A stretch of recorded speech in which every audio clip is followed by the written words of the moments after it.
Alright, Assalamualaikum warahmatullahi wabarakatuh and salam sejahtera guys. Apa khabar semua? Okey? Sihat? Alhamdulillah. Okay guys, hari ni kita akan teruskan dengan the next chapter in this organic chemistry. In fact guys, ini adalah the second last chapter untuk your organic di mana kita ada 2 more topics to go. Yang pertama, yang hari ni lah apa yang kita akan bincang today, amino acids, and the last chapter untuk this organic chemistry adalah polymers. Okay, but in today's lesson kita akan fokus on amino acids.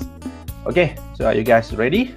And macam biasa lah guys, I hope you are ready with your lecture notes dan juga you punya soalan tutorial because dalam kita punya lesson hari ni kita actually adalah hybrid kan. Jadi maksudnya saya juga akan menggabungkan lah lecture together dengan tutorial. Jadi akan ada soalan-soalan tutorial especially untuk this topic lah amino acids yang kita akan bincangkan. Okay, so please be ready dengan you punya lecture notes dan juga your tutorial questions. Semua bersemangat ni untuk kita nak belajar chemistry especially untuk this topic amino acids. Alright guys, so kita mulakan sekarang Okay.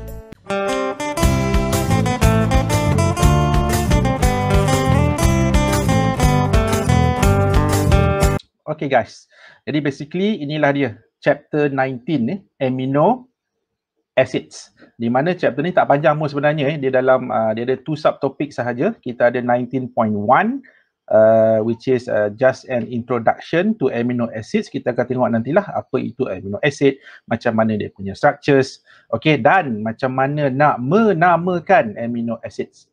Okay guys, you nak tahu tak ada berapa amino acid yang you akan belajar? Sebenarnya amino acid banyak tau, tapi untuk your syllabus ni tak adalah kita akan ajar semua tetapi you all akan diperkenalkan dengan 20, yes guys, 20 essential amino acids. Tapi jangan risau, you all tak perlu nak memorize semua tu. Nanti saya akan tunjukkanlah macam mana cara kita nak menamakan dia. And then lastly in 19.2 you guys are going to learn the chemical properties of amino acids. So macam biasalah, maksudnya you all akan belajar the reactions involved yang melibatkan acid amino ni ataupun amino acids. Alright. Okay, kita teruskanlah dengan the today's lesson. Okay, so kita akan proceed with 19.1 dulu. Okay, jadi in this 19.1 guys, this is just an introduction to amino acids sahaja, di mana at the end of this lesson, so what you guys are going to learn, apa yang you guys akan belajar. Okay, sekejap Yang pertama guys, inilah dia. Saya akan ajar you all how to draw the general structure of alpha amino acid. Ni ada simbol alpha kat sini.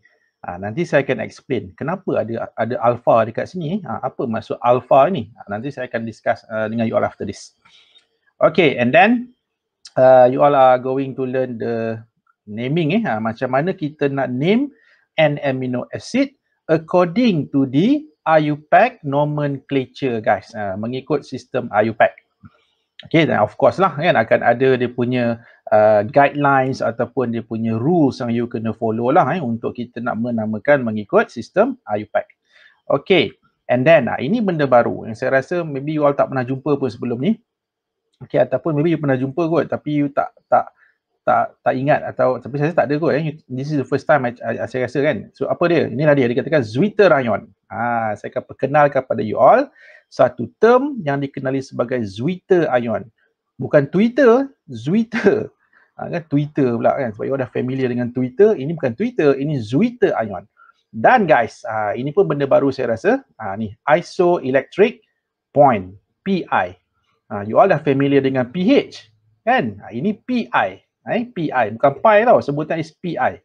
Okay, isoelectric point. Okay, and then seterusnya guys, kita akan tengok juga macam mana kita nak predict the structures of a given amino acid sekiranya kalau dia berada dalam acidic medium ataupun dia berada dalam basic medium, ataupun sekiranya this amino acid berada pada isoelectric point.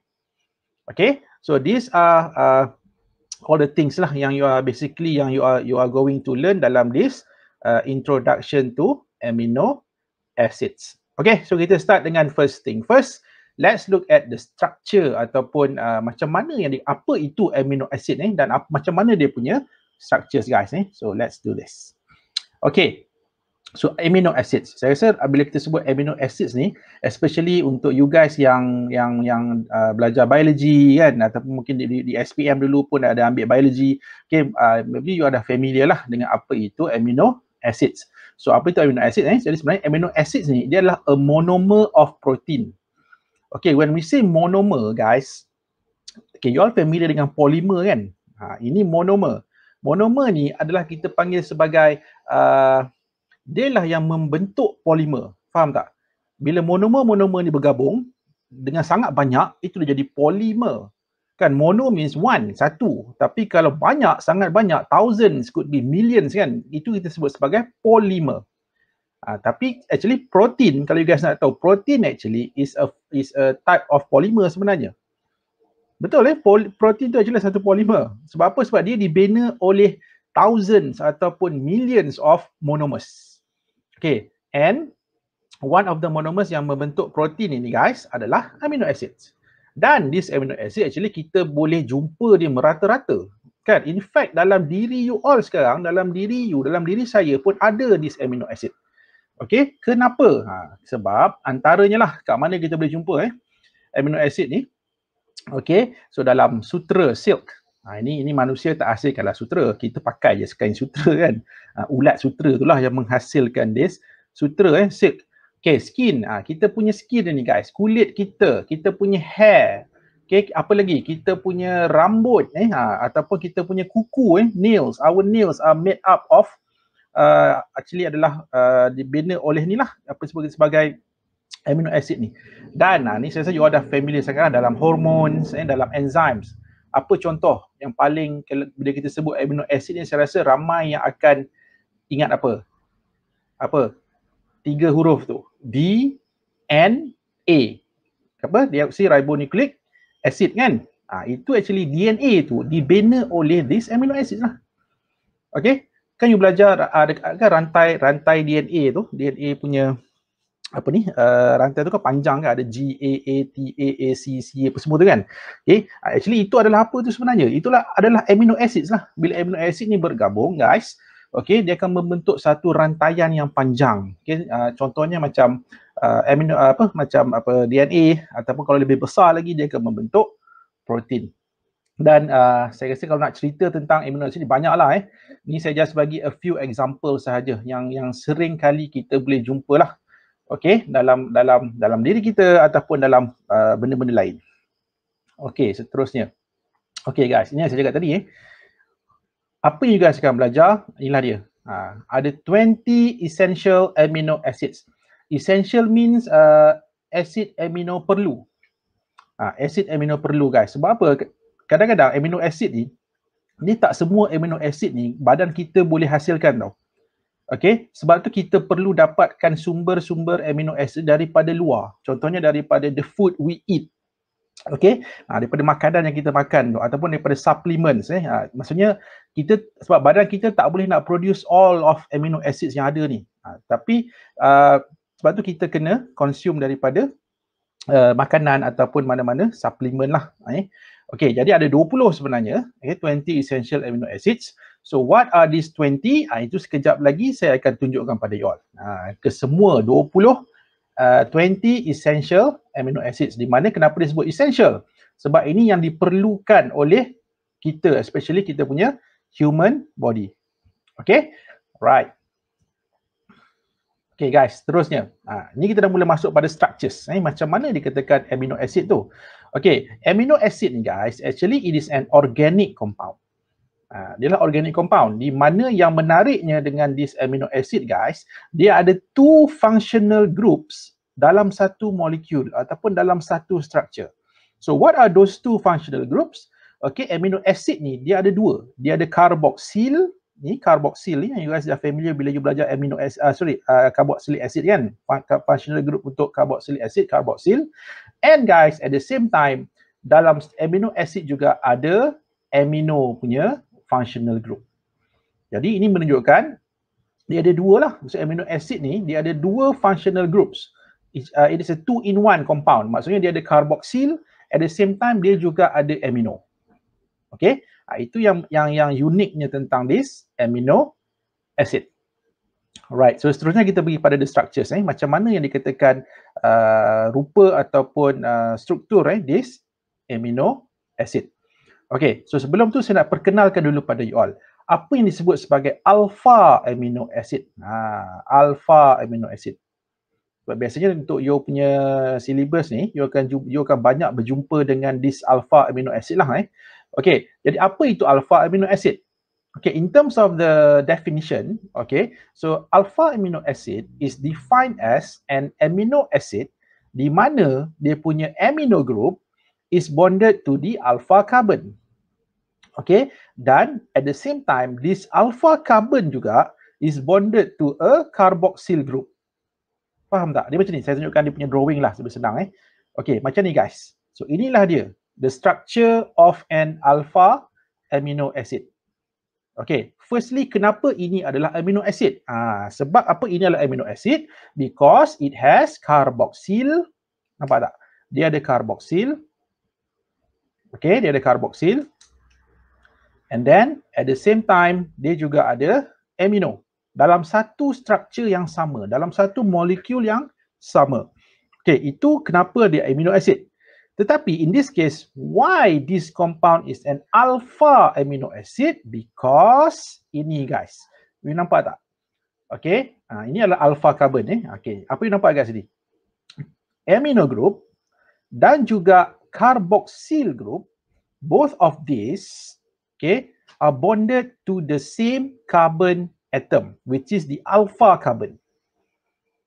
So for this type of amino acid, this is what we call as alpha amino acid. Senang cerita macam ni lah. Alpha amino acid ni, di mana dia punya carboxyl dan juga dia punya amino terikat, bonded to the same carbon. Same carbon. That is what we call as alpha amino acid. Tapi let's say, dalam compound tu ada amino, ada carboxyl, tetapi both of these bonded to different carbon atoms, itu bukan alpha amino acid. Dia adalah amino acid, tetapi bukan alpha amino acid. Okay guys, clear everyone? Okay, dan tadi saya dah mention kan tentang 20 essential amino acid kan. Okay, daripada 20 amino acid tu guys, apa yang membezakan? Sebenarnya kesemua 20 amino acid itu adalah alpha amino acids. So what makes all of them are different adalah apa tahu? Ini, dia punya side chain ni yang berbeza guys. Dia punya side chain ni, here, dia punya side chain ni. Ini yang membezakan all of those 20 amino acids.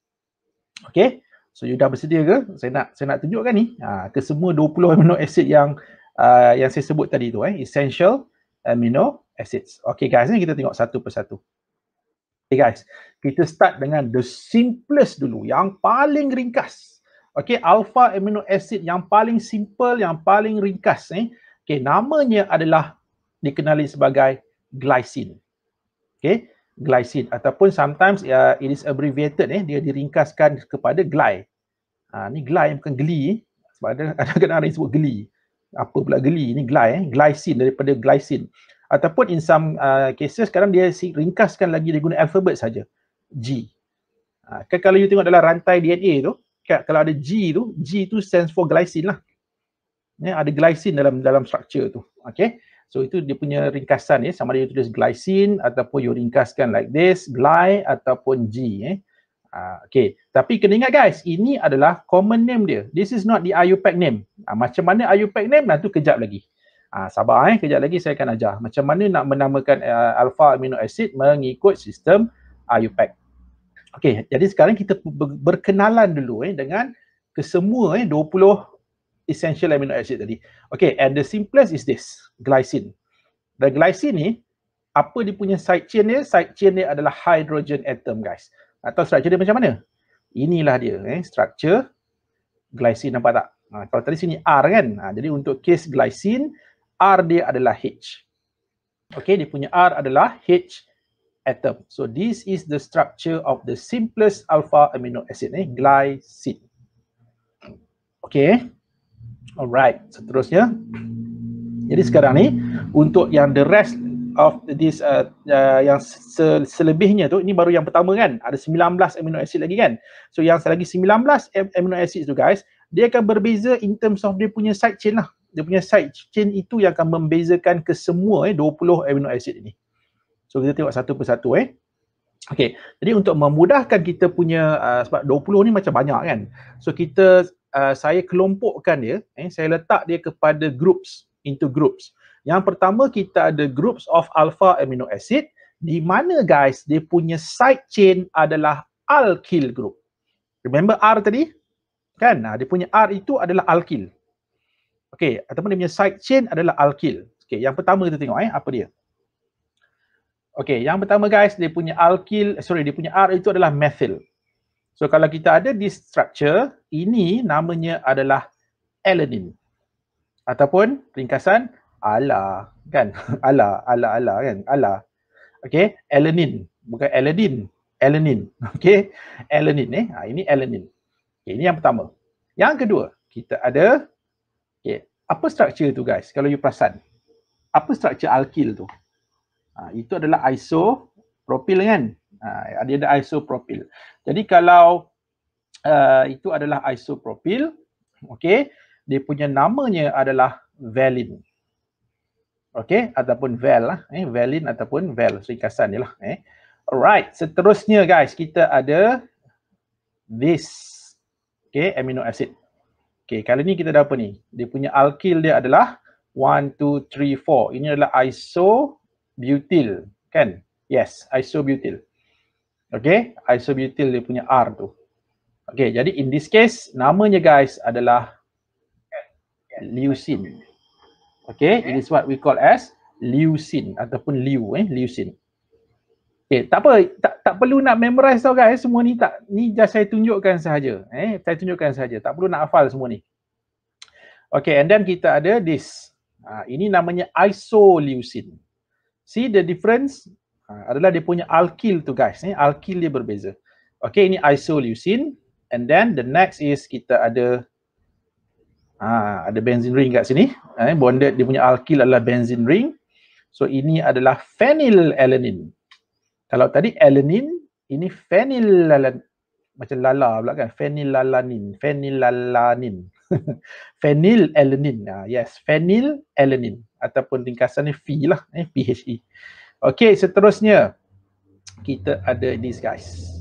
Ini structure nampak agak macam pelik sikit, tapi that is dia punya structure. Nampak macam mana kan? Ini adalah proline ataupun pro. Ini antara kita katakan amino acid yang pro adalah proline lah. Kan? Sebab dia punya nama adalah proline, pro. Okay, so inilah all of this are alpha amino acids di mana dia punya R adalah alkyl group. Tapi you kena ingat tau, R itu tak semestinya alkyl group. Untuk this alpha amino acid, kita ada case yang lain pula ataupun kumpulan yang lain pula. Okay, the next group adalah dia punya R adalah OH group ataupun ada hydroxyl. Okay, ada hydroxyl dalam dia punya R tu. Okay, yang pertama apa dia? Kita ada ini guys. Maksudnya kita ada OH bonded dengan C kat situ. So ini namanya adalah serine. Okay, ataupun ser. Kalau bahasa Melayu dia Serina. Yes, Serina. Macam Nissan Serina tu. Tapi ejaan ni lain lah. Okay, Serina, serin. Okay, ser. Right, and then kita ada next is this guys. Ini pula namanya adalah threonine. Okay, threonine. Ataupun THR tu lah. THR. Macam radio kan. Ada kan ada radio THR kan. Threonine Okay, and then kita ada seterusnya guys. What is this? So inilah tyrosine. Okay, tyrosine. And all of these three, kalau you guys tengok, dia punya R dia ada OH. Okay, ada OH ataupun hydroxyl dalam dia punya R ataupun structure dia. Okey, seterusnya guys, kita juga ada di mana alpha amino acid dekat dia punya side chain itu guys, ada amino group. Ni jangan confuse tau. Amino group dah ada dekat carbon alpha carbon tu. Maksudnya ini adalah case di mana kita ada amino acid, dia ada dua amino groups. Satu, the first amino group adalah amino yang bonded to the alpha carbon, dan dia ada the second amino group which is bonded to the R tu, yang bonded dengan R dia punya side chain. Okay, contohnya kita tengok kat sini. Nampak tak guys? Inilah dia. Ini namanya adalah asparagine. Macam asparagus kan? Bunyi dia macam asparagus. Yes. Dia ada kaitan sebenarnya dengan asparagus. Ataupun ada punya abbreviation adalah ASN lah. ASN. Okay, you tengok kat sini, nampak? Yang saya cakap tadi kan? Dia dah sebenarnya, amino ni dah memang dah ada kan? Amino ni dah ada dekat alpha carbon ni. Tapi dalam kes ini, dia ada dua amino group guys. Dia ada dua amino group dalam satu structure. Satu dia bonded dengan alpha carbon, satu lagi amino berada dekat side chain. Okay, so inilah namanya adalah asparagine. And then seterusnya guys, kita ada ini pula. Ini namanya glutamine. Okay, sama juga. Tengok, dia ada dua amino Okay, dia ada dua amino dalam satu structure. Alright, seterusnya kita ada, apakah ini? Namanya adalah lysine. Jangan confuse dengan leucine. Tadi leucine, ini lysine. Okay, lysine. Right. Kalau you guys perasan, dekat mana biasa you akan jumpa lysine ni? Siapa tahu? Normally lysine ni is added dekat apa? Biasanya you akan jumpa banyak dekat mana? Multivitamin, perasan tak? Kalau kan multivitamin yang kanak-kanak punya, children punya multivitamin kan, kadang dia akan add lysine. Apa tujuan dia tambah lysine tu? Untuk increase appetite. Sebab kadang-kadang budak-budak ni, kanak-kanak ni kadang susah nak makan kan. Dia suka makan jajan, dia suka makan benda-benda yang nak suruh makan nasi ke, nak makan sayur kan, dia tak berapa minat benda-benda macam tu kan. Jadi untuk nak boost ataupun nak increase dia punya appetite, inilah peranan lysine ini guys, yang ditambah dalam multivitamin biasanya. Okay, untuk nak increase appetite ataupun selera makan ni di kalangan children lah, especially yang peringkat bawah 12 tahun ni ataupun rendah lagi. Kadang macam anak saya pun sama, nak suruh makan susah kan. Tapi kalau makan benda-benda yang coklat ke apa, itu laju je kan. Okay, that's why kadang-kadang kita tengok multivitamin dia akan add this thing, dia akan add this amino acid ni, lysine. Okay, untuk nak increase selera makan tadi. Okay. Alright, seterusnya ini di mana amino acid yang ada amino tau. Ada dua amino lah dalam dia punya structure Okey, seterusnya kita juga ada ini pun sama. Kali ni bukan dua tau guys. Dia ada berapa ni? Dia ada 1, 2, 3, 4 guys. See? Ini juga adalah kita categorizekan dia sebagai dia punya side chain tu ada amino group. Okey, so ini namanya adalah arginine. Arginine. Okay, and then ni yang NH2 ni dia banyak sikit. Okay, kita ada yang seterusnya adalah ini, this guys, histidine. Okay, his bukan her, his. Histidine. Alright, seterusnya kita ada ini pula tryptophan. Okay, tryptophan ataupun TRP lah, trip inilah dia yang dikatakan kesemua contoh alpha amino acids, essential alpha amino acids yang mempunyai amino group dalam dia punya side chain. Okay, everyone? Alright. Seterusnya guys, kita juga ada tadi ada dua amino kan, ataupun lebih daripada dua amino kan dalam satu structure. Dan ada juga essential amino acid ini guys, dia ada lebih daripada satu carboxyl. Okay, the first carboxyl kita tahu, carboxyl which is bonded to the alpha carbon. Ini kita cerita dia ada the second carboxyl. And this second carboxyl dekat mana? Dekat side chain. Dekat side chain. Contohnya apa? Ini guys. Kita ada this compound. Okay, ataupun this alpha amino acid. Ini adalah glutamic acid. Okay, nampak? Ini glutamic acid ataupun glue. Bukan glue gum tu Itu GLUE, glue. Ini glue. Okay, ringkasan untuk glutamic acid. Okay, nampak dia ada dua carboxyl satu dekat alpha carbon, yang menjadikan dia alpha amino acid tu, and then second ni pada side chain. Okay, and kalau you guys perasan ni, biasanya kalau dia ada lebih daripada satu carboxyl, amino acid itu namanya akan jadi acid. Sebab dia akan jadi sangat acidic lah, sebab dia ada dua carboxyl. Nampak tak? Okay, seterusnya kita ada ini guys. Okay, so nampak macam sama kan? Tapi actually these two are different tengok dia punya alkyl dia tak sama. Itu dia ada dua carbon kan? Itu dia cuma ada satu, yang ni dia ada dua satu, dua. Ini ada satu, dua, tiga, nampak berbeza Okay, ini pula namanya adalah aspartic acid. Okay, aspartic acid. So these two are examples of adalah contoh di mana alpha amino acid yang mempunyai carboxyl dalam dia punya side chain guys. Dan kita juga ada the next group adalah alpha amino acid yang mempunyai sulfur dalam dia punya structure. Okay, yang punya sulfur dalam dia punya side chain itu. So yang pertama kita ada cysteine ataupun cis. Okay, see ada sulfur kat situ kan? Okay, and then seterusnya kita ada this compound ataupun this alpha amino acid which is known as methionine ataupun MET. Okay, methionine. Okay, so ini adalah contoh ni lah kita katakan two alpha amino acids yang mempunyai sulfur in their side chain. Okay? Alright guys, jadi itulah dia Kalau you kira balik berapa semua total? Termasuk dengan glycine tadi. Jadi all together inilah dia guys. All of those 20 essential alpha amino acids. Dan saya dah bagi tahu tadi kan, no need to memorize guys, tak perlu nak hafal ni semua. Okay, kalau you tanya saya pun tak ingat semua 20 ni Okay, jadi tak perlu nak hafal. Kenapa? Sebab biasanya dalam soalan, okay, dia akan bagi pada you the structure. Dia akan bagi pada you the structure, ataupun kalau the structure is not given, dia akan bagi nama. Dia akan bagi the name of this alpha amino acid. Dan you guys tak perlu risau. Biasanya soalan dia tak akan bagi dalam bentuk common name. Dia tak akan bagi contohnya macam glutamic acid, cysteine ke, leucine ke, proline ke, serine ke. No, dia akan bagi dalam bentuk IUPAC name biasanya. Biasanya kalau IUPAC name ni, kalau you tahu dia punya IUPAC name, kita boleh lukis.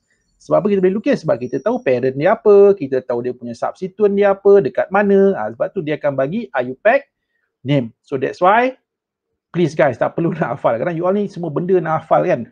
Tak perlu. Ini saya beritahu, tak perlu memorize all of these 20 amino acids. Simpanlah you punya slot memory untuk you hafal tu, untuk hafal benda lain. Okay? Tapi untuk ini no need guys. Tak perlu. Tak perlu. Okay. That's why, lepas ni saya akan ajar you all macam mana kita nak menamakan amino acids, especially alpha amino acids, mengikut sistem IUPAC. Okay, kenapa? Sebab yang cakap tadilah, sebab dalam soalan dia akan bagi nama. Okay, ataupun dia tak bagi nama, dia bagi structure.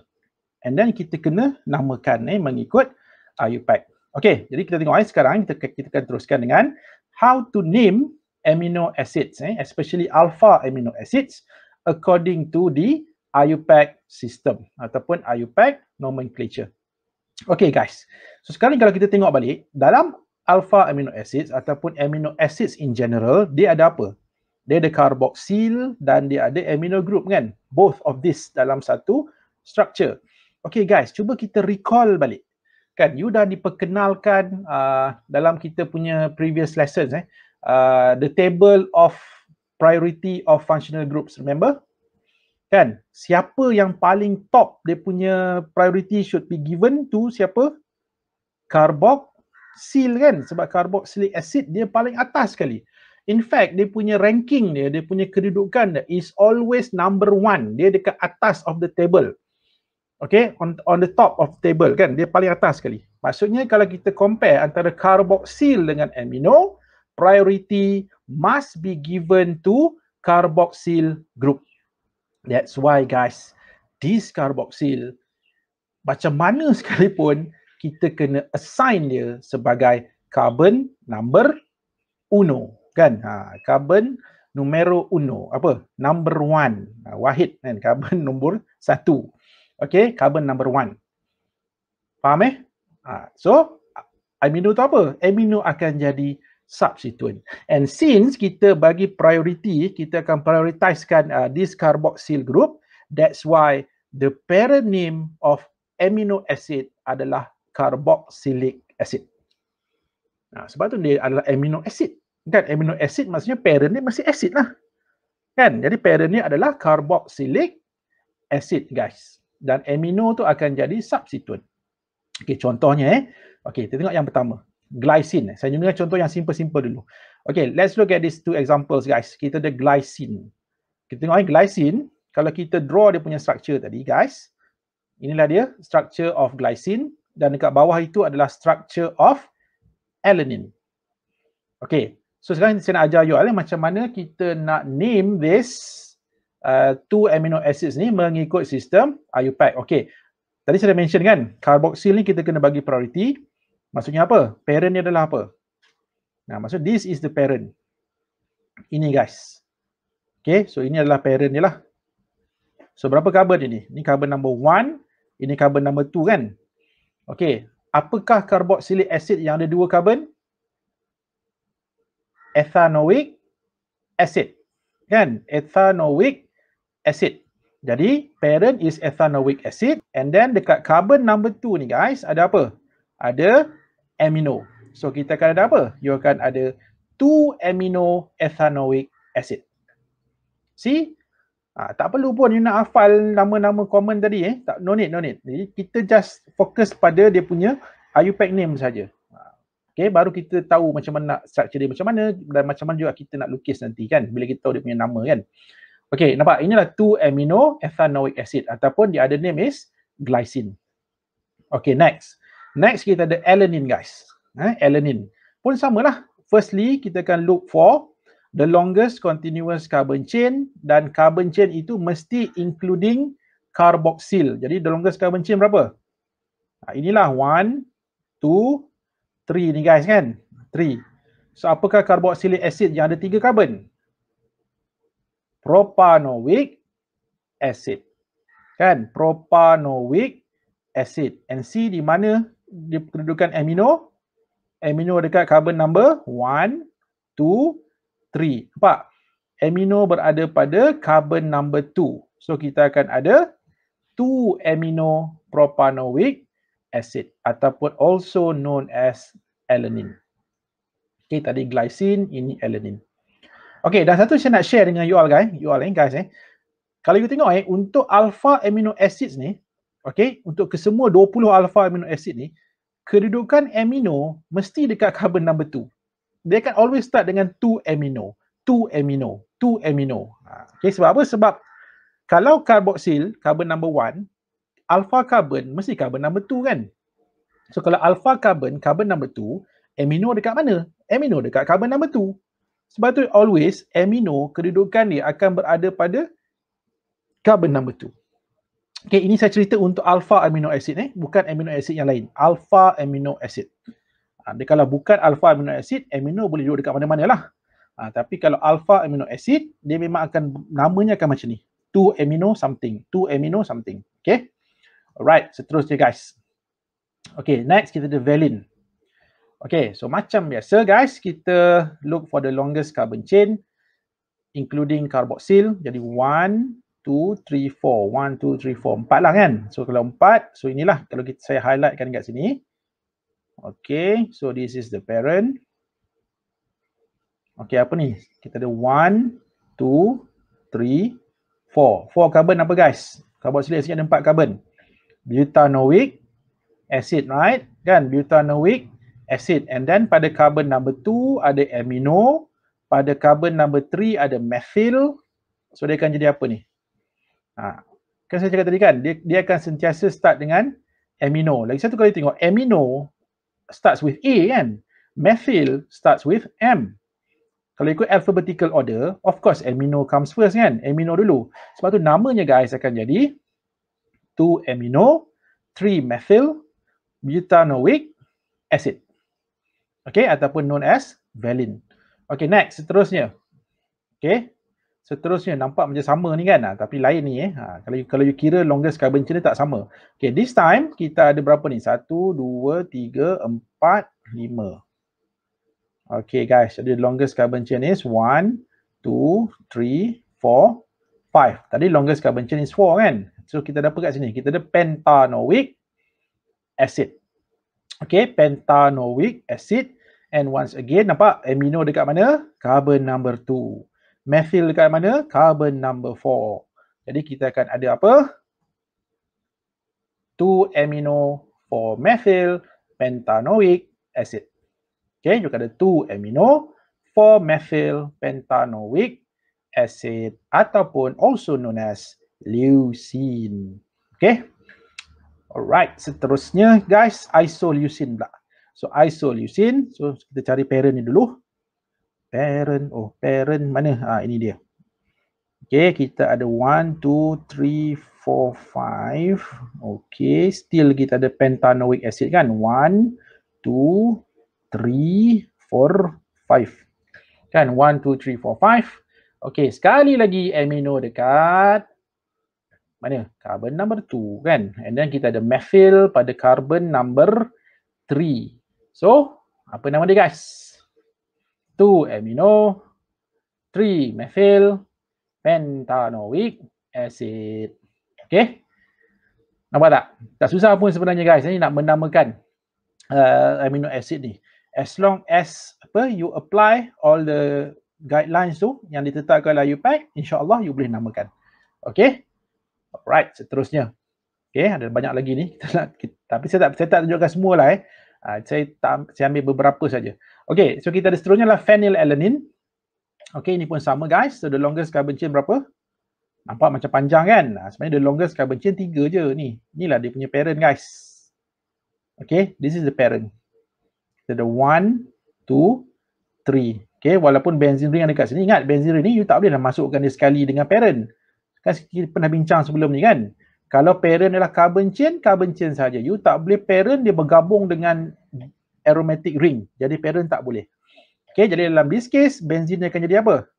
Akan jadi substituent which is known as phenyl. Sebab tu ada nama phenyl kat sini guys. Nampak ada phenylalanine kan? Okay, jadi sekarang ni phenyl dekat mana? Phenyl dekat carbon number 3. Amino. Macam biasalah. Amino dekat carbon number 2. Kan? Sentiasa dekat carbon number 2. Jadi sekarang ni 2 amino, 3 phenyl propanoic acid. Okey, seterusnya serina ataupun serin. Apa dia? Apa ni? Dia punya longest carbon chain pun sama kan? 3 guys, 3. So kalau 3 apa 3? Propanoic acid. Jadi 1, 2, 3. So kita akan ada 2 amino macam biasa, 3 hydroxy. Okay, propanoic acid. Okay, ataupun also known as serin guys, serina. Okay, seterusnya threonine, threonine. So the longest carbon chain is 1, 2, 3, 4, 4. Kan? 4 guys. 1, 2, 3, 4. Okay. So kita ada apa? 2 amino, 3 hydroxy. Dia lebih kurang sama macam serin tadi, cuma bezanya parent ni lain kali ni. Parent ni apa sekarang ni? 1, 2, 3, 4. Butanoic acid. Okay, so inilah dia di IUPAC name untuk threonine. 2 amino, 3 hydroxy butanoic acid. Okay guys, nampak tak? Tak susah kan nak menamakan amino acid, sebab susah saya kata bila you dah belajar nomenclature untuk sebelum-sebelum ni, jadi biasanya tak ada masalah sangatlah untuk amino acid ni, sebab you dah belajar dah macam mana nak menamakan carboxylic acid, macam mana nak menamakan kalau ada amino macam mana kan. Jadi sebenarnya tak should be no problem lah by now sepatutnya. Okay guys. Okay, ada lagi ni. Next kita ada aspartic acid. Itu dia punya common name kan, aspartic acid. Right, kali ini guys, ni saya suka structure aspartic acid. Sebab apa? Sebab kita ada dua guys, kita ada dua carboxyl. Ingat lagi tak? Priority kena bagi pada carboxylic acid kan? Jadi dalam kes di mana kita ada dua carboxyl guys, both of these carboxyl groups mesti berada dalam parent. Kedua-dua carboxyl itu mesti dalam the longest carbon chain itu ataupun dia punya parent chain itu. Jadi dalam this case guys, mana dia punya parent, inilah dia, the parent chain. Jadi kita kena masukkan kedua-dua both of this carboxyl. Jadi kita ada 1, 2, 3, 4.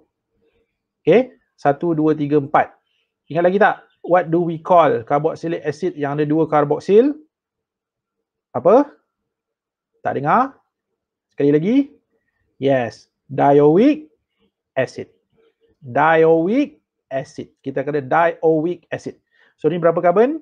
1, 2, 3, 4. So you akan ada apa? Butane dioic acid. Okay, jadi dia punya parent adalah butane dioic acid. Jadi dekat mana kedudukan carboxyl? 1, 4 kan? Okay, and then amino dekat mana? Amino dekat carbon number, mana lagi carbon number 2 lah, sebab ini kan alpha amino acid kan? Carbon number 2. Nampak tak? Mesti dekat carbon number 2. Jadi dia punya namanya guys adalah 2-amino-butane dioic acid. Okay, next kita ada lysine. Lysine. Right, so lysine tak ada masalah. Sebab apa? Sebab dia, walaupun ada dua amino guys, tapi amino ni bukan priority kan? Priority tetap pada carboxylic acid. Jadi right now guys, apa dia punya parent? Ini dia. Okay. Berapa carbon ni? Ni kena tengok betul-betul tau. Bukan 3 ni, 1, 2, ni ada 4 tau. You faham kan apa maksud CH2 dalam kurungan 4 ni? Maksudnya kita ada CH2 repeated 4 times. CH2, CH2, CH2, CH2. Sebab dia boleh tahu macam ni tau. Kalau let's say kalau kita ada repeating structure ataupun repeating unit, contohnya CH2 tu diulang banyak kali, actually kita boleh ringkaskan. Katakanlah CH2 tu diulang sebanyak 10 kali. You boleh tulis CH2 dalam bracket dalam kurungan 10. Yes, kita boleh buat macam tu. Untuk structure tu nampak lebih ringkas kan. Kalau tak nanti panjang kan dia punya rantai tu kan. Okay, jadi total berapa sebenarnya ni carbon? 1, 2 plus 4 tau. Jadi 1, 2, 3, 4, 5, 6. Jadi sekarang total carbon, the longest carbon chain is 6 guys. Bukannya 3 sebab saya takut you tak perasan 4 ni. Okay, jadi total is 6. Jadi 6 apa? Hexanoic acid. Dan di mana amino? Amino sekarang ada 2 tempat. Of course yang pertama dekat carbon number 2. Ni carbon number 1, ni carbon number 2. The second amino berada pada carbon number 6. Jadi you akan ada 2, 6. Apa? Diamino. Jadi dia punya namanya adalah guys 2,6 diamino hexanoic acid. Okay, boleh tak? Okay. Ini ada dikatakan contoh aspartic acid tadi, kita ada alpha amino acid yang ada 2 carboxyl, and untuk contoh lysine kita ada alpha amino acid yang ada 2 amino groups dalam satu structure. Okay, right, seterusnya guys, apa lagi kita bincang tutorial lah kan, at least kita cuba tengoklah sejauh mana you dah faham tentang this introduction to amino acids. Okay, right, seterusnya tengok soalan tutorial 19.1. Okay, sila buka soalan ni. Dah ready ke? Okay, let's start with question number 1 guys. Sekali lagi. Okay, cuba kita tengok 1A, define alpha amino acid. Okay, define alpha amino acid. Okay, jangan tengok nota. Cuba tulis tu, apa dia alpha amino acid? Yang you faham. Setakat ini apa you faham? Cuba tulis. Sekarang, tulis. Right now. Tulis, apa dia? Apa you faham alpha amino acid? Ataupun kalau siapa nak tulis dekat ruangan chat ni pun boleh. Tapi make sure ni ayat you sendirilah. Ini bukan you copy daripada ni. Saya nak tengok apa you faham dengan alpha amino acid guys. Apa? Apa membezakan alpha amino acid dengan amino acid yang lain? Kenapa dia alpha? Kenapa tak bukan beta ke kan? gamma ke kan, delta ke. Kenapa alpha amino acid? Ada yang nak cuba ke? Tak apalah kalau nak type dekat chat tu kan panjang pula kan nanti kan. Okey, alpha amino acid tu apa guys? Alpha amino acid adalah amino acid di mana apa? Saya bagi yang paling senang nak ingat macam ni. Alpha amino acid ni adalah amino acid di mana amino group dan juga carboxyl group bonded to the same carbon. That's it. Ini saya rasa antara definition yang paling ringkas, yang paling senang you faham kot. Betul tak? Itu alpha amino acid. Okay, amino group, carboxyl group bonded to the same carbon. Ataupun bonded to the same alpha carbon. So itulah dia disebut sebagai alpha amino acid.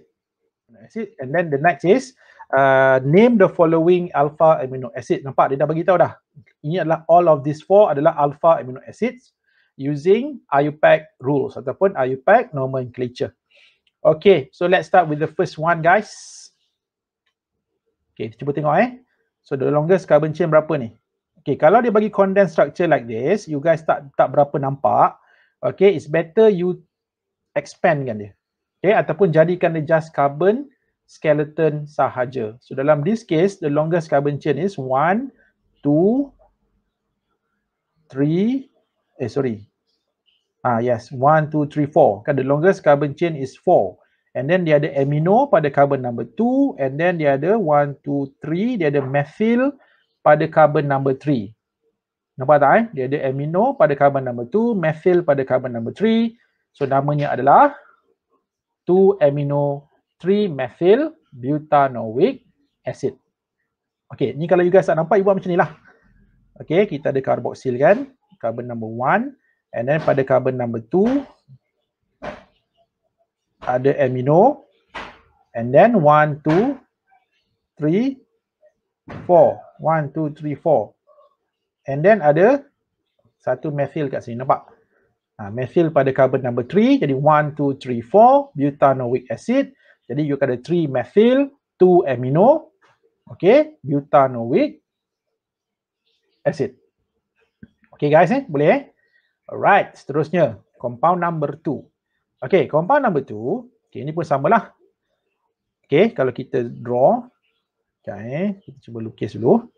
So, kita ada carboxyl, carbon number 1 here, and then carbon number 2, ada amino. Alright, and then here got H, sini H. Okay, apa yang punya kat sini guys? Kita ada CH2, kan? Here CH2. Okay, apa ni guys? C6H5 ni. Ini kadang ramai yang masih lagi keliru ni. Ingat, C6H5 itu adalah apa? Benzene ring ataupun phenyl. Okay, dia ada phenyl kat sini. Okay, so apa ni? Ni macam pernah kita bincang tadi. 1, 2, 3. 1, 2, 3. 3 phenyl, kan? 3 phenyl, 2 amino. So kita kata apa? 2 amino, 3 phenyl, propanoic acid. Okay, 2 amino, 3 phenyl propanoic acid. So itu dia punya IUPAC name of this second alpha amino acid.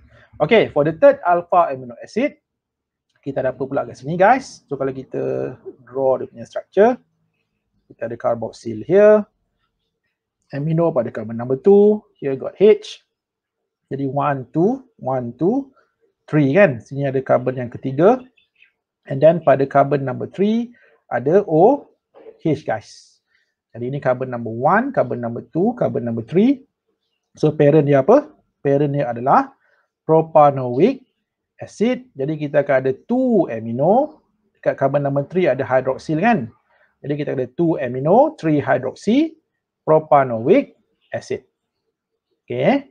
Right, seterusnya. Okay, ini kita ada 2 carboxyl guys. 1 dekat sini. And the second dekat sini. Satu dekat atas, satu dekat bawah ni. So which one yang akan jadi carbon number 1? Atas ke bawah? Bawah Sebab apa? Sebab ini amino dekat carbon number 2. Kalau you ambil carboxyl yang atas sebagai carbon number 1, amino akan dekat carbon number 1, 2, 3, 4 kan? Besar kan? Jadi, dan lagi satu, you kena ingat, ini adalah alpha amino acid. So kalau alpha amino acid, amino tak ada tempat lain. Amino mesti berada pada carbon number 2. Jadi in this case, ini carbon number 1, carbon number 2, number 3, number 4, number 5. Kan? Jadi 1, 2, 3, 4, 5. Apa? You akan ada pentane dioic acid and amino dekat carbon number 2. So kita akan ada 2-amino pentane dioic acid, guys. Okay. Boleh semua orang? Okay, so ini untuk question 1B. Okay, seterusnya guys. Question number 2. Kalau tadi kita namakan, seterusnya kali ni kita nak melukis pula. Actually drawing is much easier lah. Sebab kita dah tahu parent dia apa, you dah tahu substituent dia dekat mana kan. So it's much easier actually than naming. Okay, tengok yang pertama. 2-amino 4-methyl pentanoic acid. Jadi the best is always draw the parent structure first. Kita lukis structure parent dulu. Contohnya kalau pentanoic acid kan yang 2A ni. So you lukis pentanoic acid dulu. And then baru you assign di mana kedudukan substituent tu. Contohnya amino dekat carbon number 2. Methyl dekat carbon number 4. Jadi bila you draw, you akan dapat macam ni lah dia punya structure, guys. Kita check betul tak ni? Kita ada 2-amino, betul tak? 2-amino. Amino pada carbon number 2. And then kita ada 4-methyl. 1, 2, 3, 4. Okay, betul. 4-methyl. Betul tak parent dia pentanoic? 1, 2, 3, 4, 5. Yes, betul lah. So ini adalah 2-amino 4-methyl pentanoic acid. Okay, seterusnya B. Okay, kita ada 2-amino 3-hydroxy butanoic acid. Okay, inilah dia. Parent adalah butanoic. Jadi 1, 2, 3, 4 butanoic acid. Okay, amino dekat carbon number 2. Right, betul. 1, 2, 3. Dekat carbon number 3 ada OH, hydroxy kan? 3 hydroxy. Okay guys, cuma berhati-hatilah sebab kadang-kadang bila kita melukis ini, yang saya perasan lah, especially bila kan macam you punya assignment yang lepas ni, ada juga ataupun beberapa contoh soalan lain yang you hantar dekat saya tu. Okay, kadang-kadang masih lagi ada yang tak cukup hidrogen kan, hidrogen tu kurang ataupun kadang ada hidrogen tu terlebih. So berhati-hati sebab kalau hidrogen ni less ataupun greater, terlebih, you terlebih, contohnya maksimum katalah 3 saja, tapi you buat sampai ada 4 hidrogen dalam satu structure itu kan, sepatutnya it should be CH3 kan, tapi terlebih. So salah you punya drawing, so be careful with that, please, alert tentang benda-benda ni lah, especially when it comes to drawings, especially bila you nak melukis organic punya, organic compound punya structure. Okay guys, hati-hati. Okay guys, jadi kalau kita tengok dekat sini, the first two ini guys, A dan B ni, are these two alpha amino acids? Yes kan, kenapa these two adalah alpha amino acid? Sebab carboxyl dengan amino bonded to the same carbon. Nampak, carboxyl, amino bonded to the same carbon. Tapi untuk structure C guys, 3-amino 2-methyl pentanoic acid, nampak, kali ni kita ada 3-amino. So of course, ini bukan alpha amino acid. Okay, so this is not alpha amino acid. Sebab apa? Sebab amino dengan carboxyl dia akan bonded to different carbon atoms. Okay, different carbon atom. Okay, kalau tak percaya, kita tengok kat sini. So lukis dulu pentanoic acid. Okay, and then kalau you draw pentanoic acid, kan pentanoic acid lah 1, 2, 3, 4, 5. And then cuba tengok. Okay, carboxyl, carbon number 1 kan? Carbon number 1, number 2, number 3, number 4, number 5. So kita ada 2 methyl. Jadi methyl dekat carbon number 2. Okay, betul. Nampak? Amino dekat mana? Carbon number 3. So that's why this is just amino acid. Ini bukan alpha amino acid. So ulang balik. Ini adalah amino acid. Tetapi not alpha amino acid. Okay, jadi tu saya peringkat awal tu saya perkenalkan dulu pada you all. Apa itu alpha amino acid kan? Tapi ini bukan. Ini bukan alpha amino acid. Okay guys, itulah dia soalan nombor 2. Okay, so kita sambung balik dengan kita punya lesson. Seterusnya guys, saya nak perkenalkan pada you all this term. Okay, zwitterion. Sebutan adalah zwitterion. Okay, apa itu zwitterion? Okay, apa itu zwitterion? Right, ini dia punya definition guys. So ingat, zwitterion is a molecule. Okay, it is a molecule. Dan this molecule, dia punya overall charge dia adalah 0. Maksudnya dia bukan positively charged, dia bukan negatively charged. Okay, dia adalah 0 dia punya overall charge. Walaupun dia zero guys, yang menariknya zwitterion ni, apa tahu? Dia adalah satu struktur di mana dia dekat satu atom dia, dalam struktur dia ada yang bercharge positif. Dan dia ada satu lagi atom pula bercharge negatif. Nampak tak? Dia ada charge. Maksudnya dekat atom dia, ada satu atom positively charged. Ada satu lagi atom negatively charged. Tetapi dia punya net charge dia, ataupun dia punya overall charge dia adalah zero. Biasa kalau you jumpa ion, kan yang ion yang you biasa jumpa, sama ada it is either positively charged ataupun negatively charged kan. Tapi untuk zwitterion ni guys, dia adalah satu struktur di mana both positive charge dan juga negative charge berada dalam satu molekul yang sama. Nampak pelik kan? Sebab tu namanya adalah zwitterion. Itu maksud zwitterion. Dia adalah hybrid. Dia bukan it is not 100% positif, dia bukan 100% negatif, dia ada dua-dua tu. Dia ada dua-dua berada dalam satu struktur yang sama. So this is what we call as zwitterion. Contohnya macam ni. Nampak? Ini adalah ini adalah amino acid. Ini satu contoh alpha amino acid. Okay guys, kalau you nak tahu amino acid ni dalam keadaan solid, dia tak wujud sebagai dalam struktur macam ni tau. Dia akan wujud dalam bentuk zwitterion. Okay, zwitterion. Okay, zwitterion tu apa? Ni. Dia ada NH3+, dia ada COO-. Okay, nampak? Dalam satu struktur yang sama. Sebab tu dia dikenali sebagai zwitterion. Dan kenapa overall charge dia kosong? Sebab ini negatif, so ini positif, nanti dia akan cancel each other kan? Sebab tu in terms of overall charge adalah kosong. Tetapi di zwitterion dia ada both of ions tu. Dia ada bahagian yang jadi anion, dia juga ada juga bahagian yang akan jadi cation dalam satu struktur yang sama. Itu yang kita sebut sebagai zwitterion. Dan inilah guys keadaan ataupun kita katakan amino acid ni dalam solid state, dalam keadaan solid, dia akan wujud dalam this form. Dia akan exist dalam this form yang ataupun kita sebut sebagai zwitterion. Okay, clear everyone? So apa maksud zwitter? Okay, actually perkataan zwitter ni guys, dia daripada bahasa Jerman tau. Zwitter means hybrid. Ataupun kalau kita dah buat secara literally lah, maksudnya zwitterion adalah hybrid ion. Hybrid ion. Kenapa hybrid? Ialah biasanya ion sama ada positif ataupun negatif kan. Tapi zwitterion ni dia ada dua-dua charge dalam struktur dia.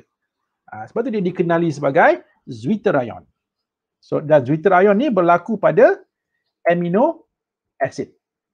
Okay, so sekarang kita tengok kenapa why amino acid ini, kenapa dia boleh membentuk this zwitterion. Okay guys, you kena tengok. Kita balik semula pada struktur amino acid. So dalam amino acid kan ada karboksil. And karboksil kita tahu adalah acidic. Betul tak? Acidic kan? Dan dalam masa yang sama, dalam amino acid juga ada amino. Dan kita tahu amino adalah basic. Okay, dan you guys pun dah belajar. Acidic component, apa akan berlaku pada acidic component? Acidic component akan dermakan H+. So bila karboksil dermakan H+, karboksil akan jadi apa? Karboksilate. Dia akan jadi COO-. And amino adalah basic. What happened to basic? What happened to base? Base pula terima proton, terima H+. So bila amino terima H+, NH2 akan jadi apa? NH2 akan jadi NH3+. Nampak tak? Sebab itulah amino acid ni guys, okay, dia akan membentuk zwitterion. Sebab akan berlakunya apa? Process of transferring of proton. Daripada mana? Daripada karboksil pergi dekat amino. Jadi bila karboksil dermakan proton, tadi karboksil jadi karboksilate. Dia jadi COO-. Amino pula terima proton daripada karboksil, that's why dia akan jadi NH3+. So that's why in this case, amino acid, dia akan wujud dalam bentuk zwitterion. Okay, sebab tu jadi zwitterion guys. Dan yang menariknya, zwitterion ni walaupun nama dia ion, tetapi secara elektrikalnya dia adalah neutral. Why? Because the positive charge and the negative charge akan cancel each other. Okay, so dia neutral. Dia adalah garam yang neutral.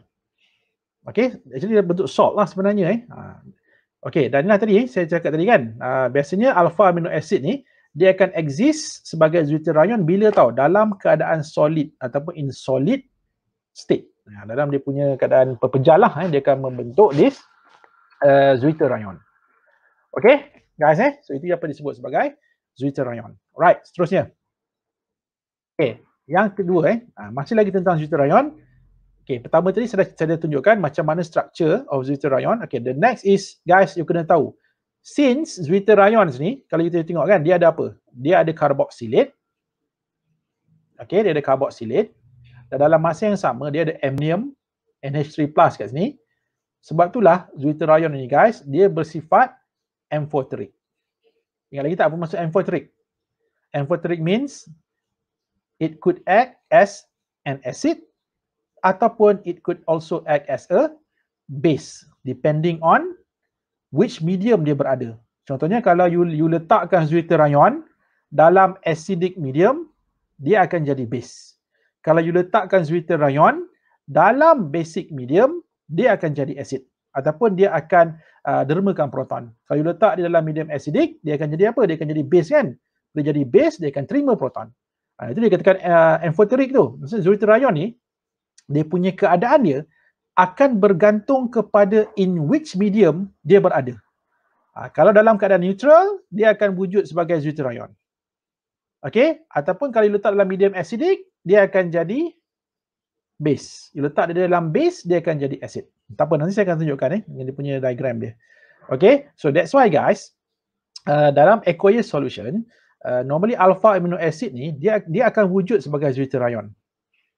Okay, akan wujud sebagai deuterion. Di mana cation ataupun anion ataupun dia akan wujud dalam bentuk equilibrium lah, di mana ketiga-tiga tu kan ada depending on, ni saya kata tadi, depending on the pH of the solution.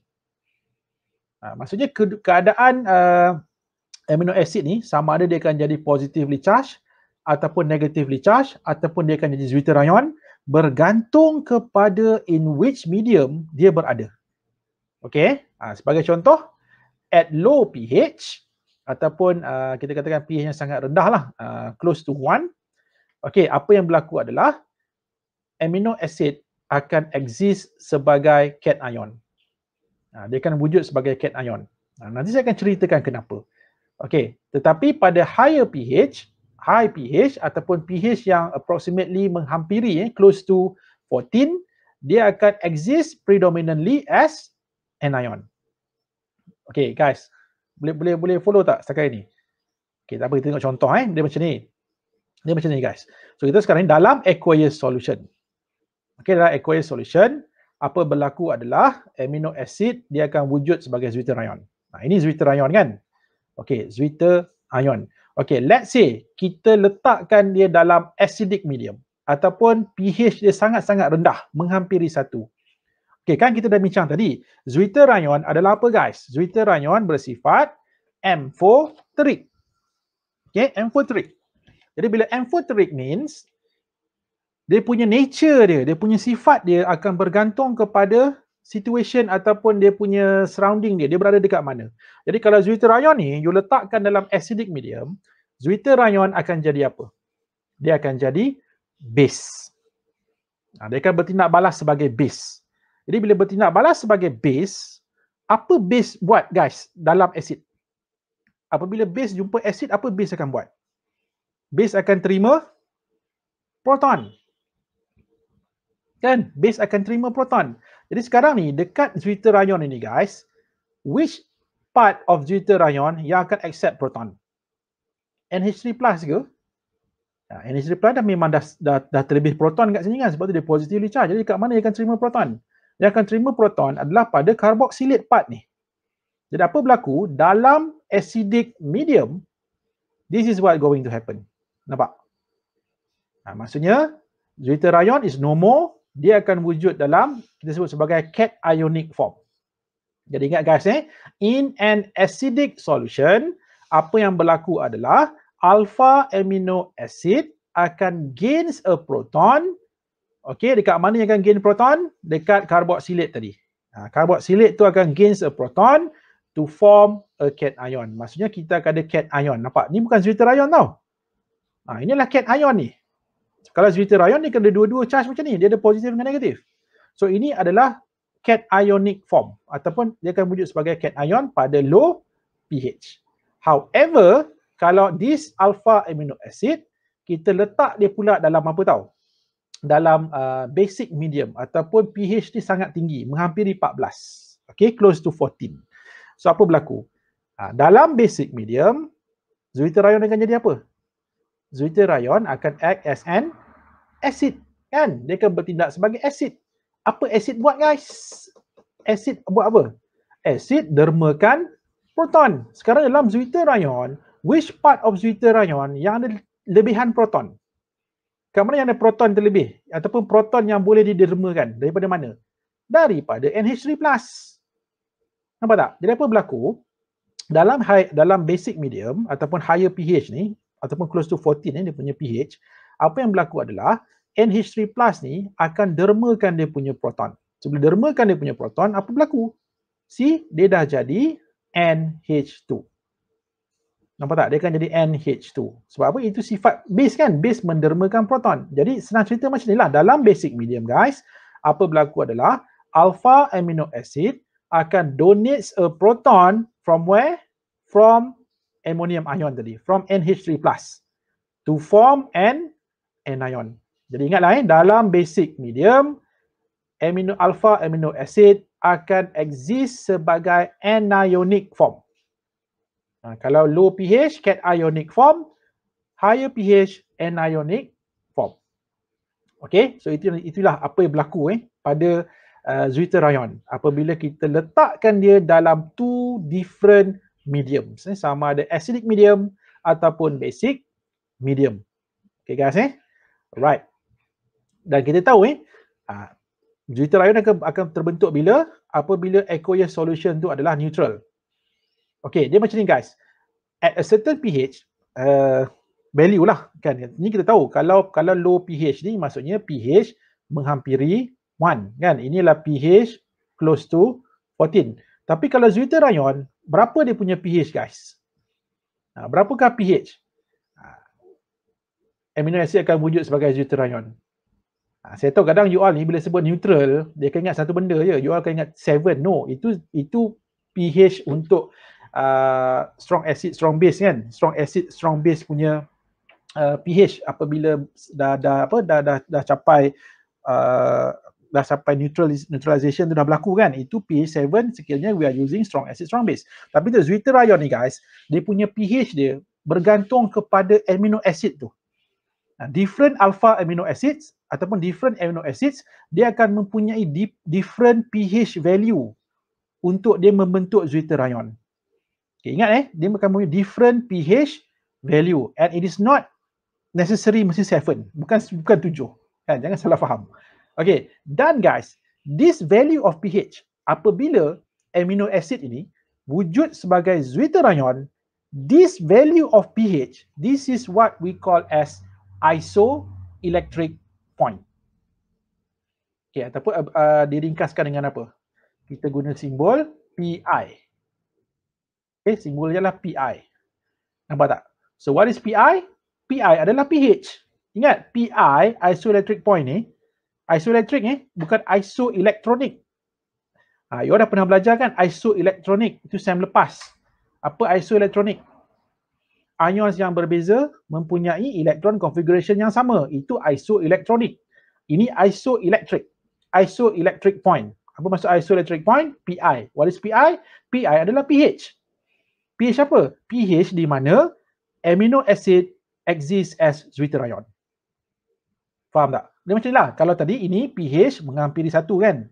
Ini pH menghampiri 14. Tapi kalau zwitterion, pH dia berapa? pH dia adalah Pi. Dan ada setiap amino acid dia ada dia punya own Pi value.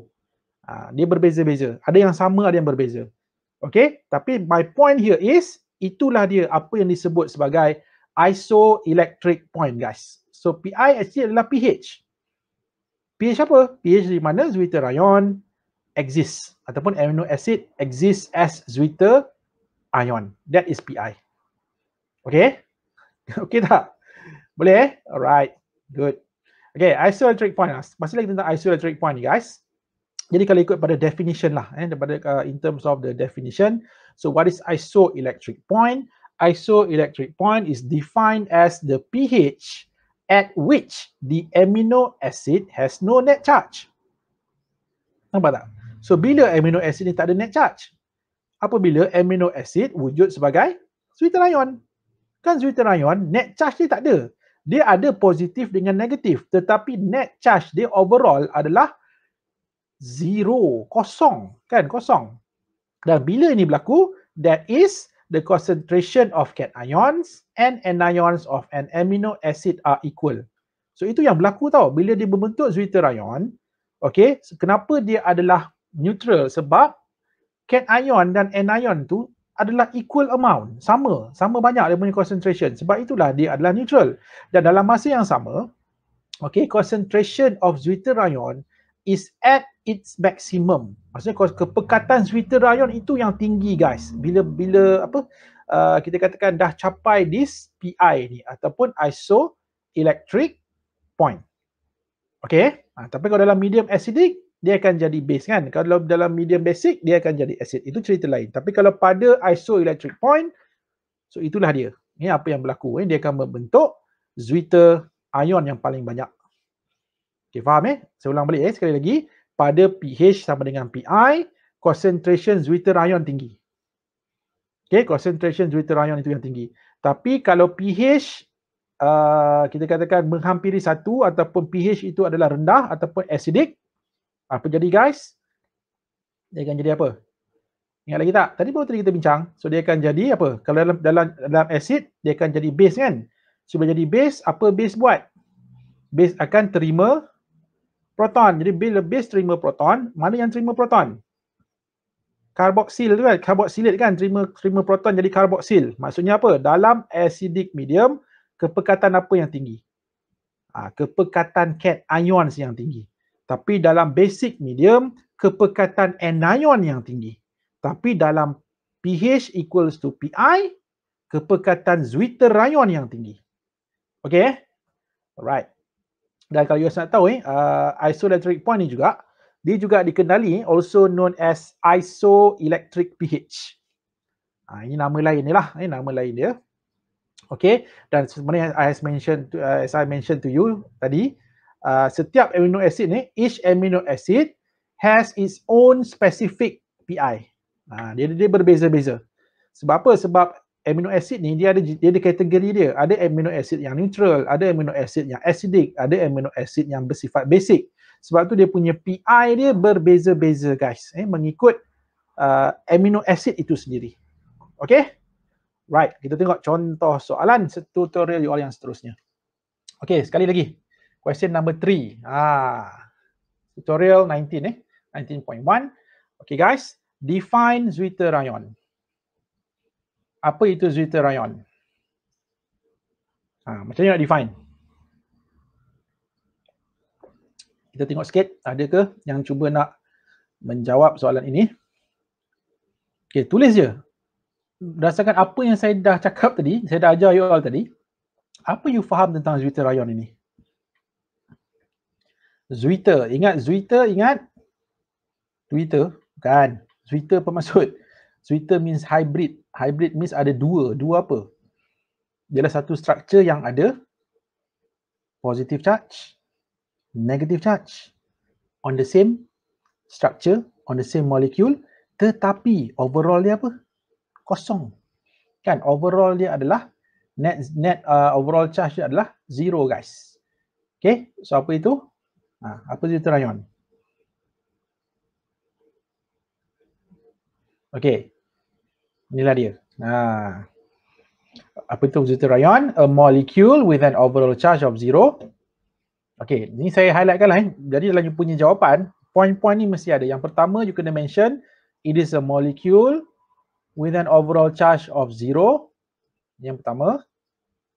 And then second apa? Dia has a positively charged group on one part and a negatively charged group at another part. ataupun at the other part. Jadi every time you explain ataupun you define Zwitter ion, kena ada 3 ini guys. Pertama, cerita pasal overall charge dia kosong. Okay, a molecule lah. Okay, dia mesti molecule. A molecule di mana overall charge is 0. Okay, and then has a positive charge on one part and then a negatively charged group on another part. Okay, ataupun you boleh tambah lah, in the same structure ataupun in the same molecule. Okay, itu definition of Zwitter ion. Okay guys, boleh? Kita teruskanlah seterusnya. And then question 3B, draw the structure of Zwitter ion for glycine 2-amino ethanoic acid. Okay, 2-amino ethanoic acid. Dia nak you all lukis dia punya structure dia. Structure of Zwitter ion dia. Okay, kita tengok Okay, sekarang saya nak ajar sedikit lah tentang macam mana melukis Zwitter ion ini guys. Okay, dia macam ni tau. Satu tips yang saya nak share dengan you all, ingat every time kalau kita nak lukis amino acid ini guys, kan kita tahu amino acid kan dia ada amino, dia ada karboksil kan, dia ada amino dengan karboksil. Okay, dia macam ni. So every time you nak draw this amino acid, kita start dengan you buat macam ni dulu guys. Katalah kita nak draw 2-amino ethanoic acid kan, you buat macam ni dulu. Nah, start dengan rangka karbon ni, 4 ni. Okay, and then itu yang pertama. Kedua apa tahu? Kedua, okay, ingat, amino kita akan put on the left side, karboksil kita akan put on the right side. Jadi macam ni. Nampak? Amino, ni karboksil, you letak sebelah kanan, amino you letak sebelah kiri. Okay, ingat amino letak sebelah kiri, karboksil you letak sebelah kanan. Okay, clear?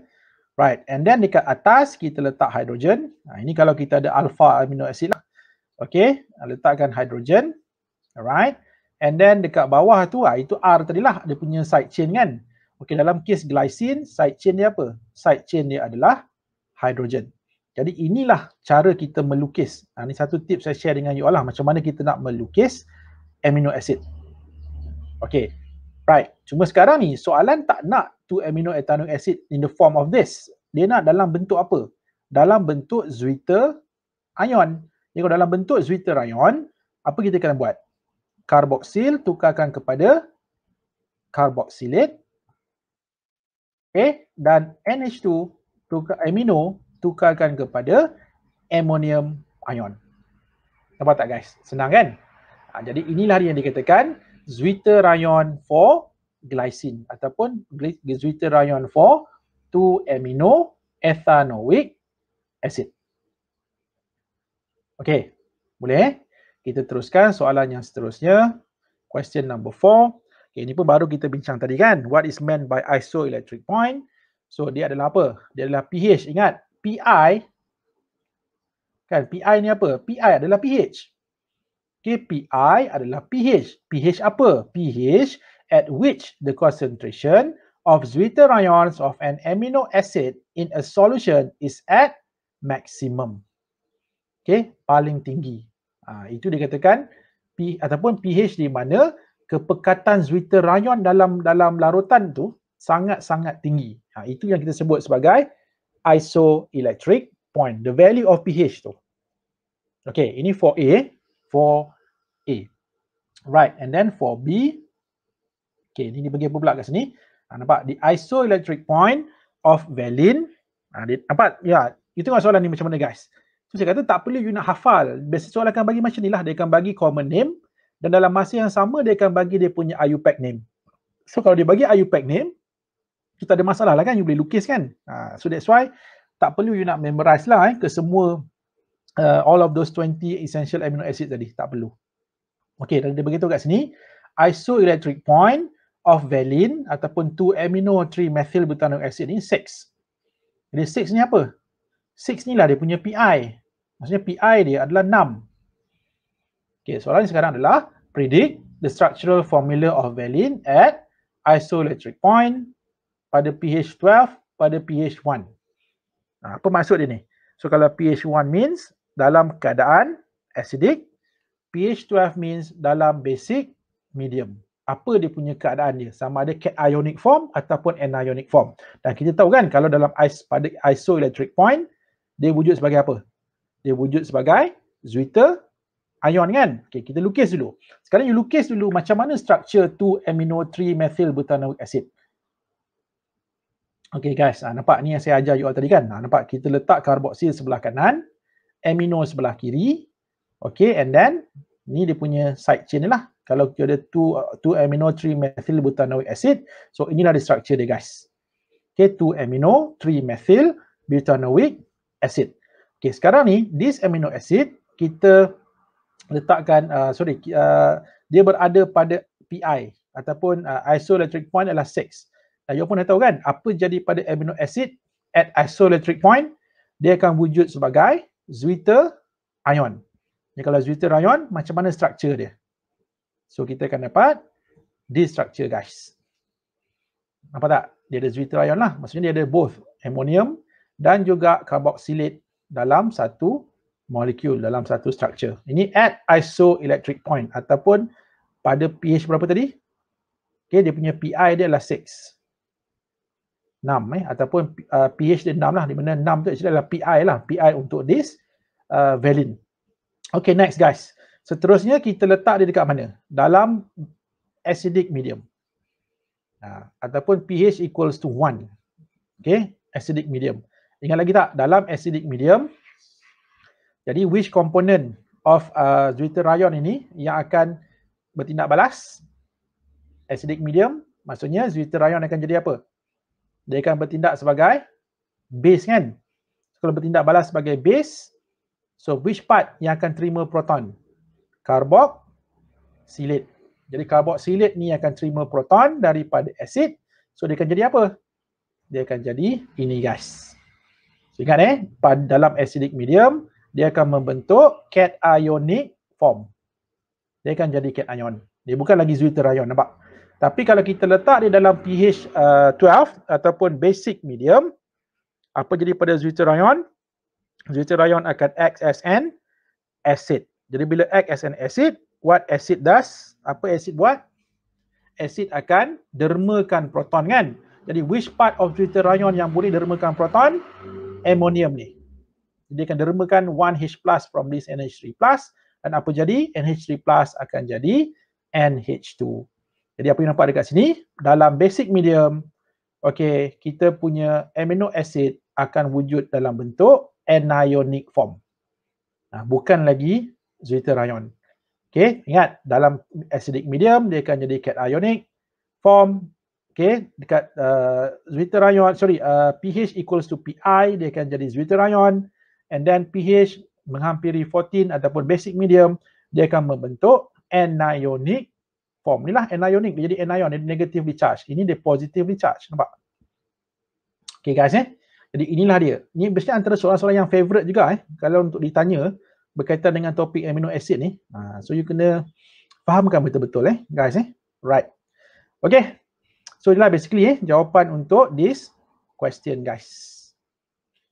Okay, jadi I hope by now semua dah kenal apa itu zwitterion dan macam mana keadaan dia bila dalam medium yang berbeza. Okay, seterusnya kita pergi pada the last part of this chapter 19 guys. Kita dah masuk pada 19.2.